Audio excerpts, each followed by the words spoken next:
नमस्कार.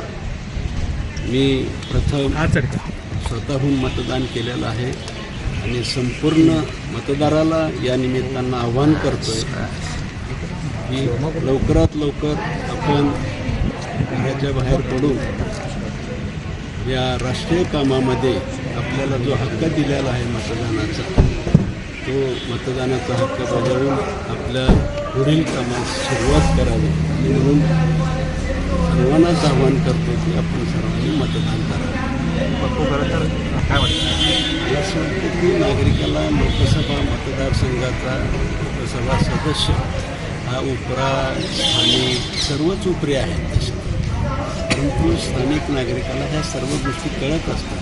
विरोधकांना कुठले मुद्दे नव्हते आणि म्हणून नावेलाजानं कुठला तरी करून काढायचं. त्यांचा प्रचार प्रसिद्धीसुद्धा म्हणजे कुठलं नियोजन नव्हतं, पण केवळ टीकाटिप्पणी ह्याच्यापेक्षा काही नव्हतं.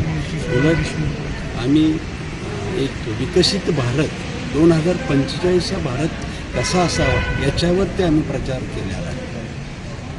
सातत्याने एक प्रचार. मला असं वाटतं की माननीय मोदी साहेब म्हणतात सर्वात गीता असेल, कुराण असेल, बायबल असेल, ह्याच्यापेक्षाही महत्त्वाचा कुराण आपलं संविधान हे महत्त्वाचं आहे आणि कुणीही संविधानाचं काही करणार नाही. उलट म्हणजे आपल्याला आठवत असेल आणीबाणीच्या काळात या संविधानाचा कुणी गैरवापर केला हे आपल्याला सगळ्यांना माहिती आहे, परंतु भारतीय जनता पक्षाच्या चुकून म्हणत आणि कुणीच त्याचा संविधानात बदल करू शकणार नाही याची खात्री आहे.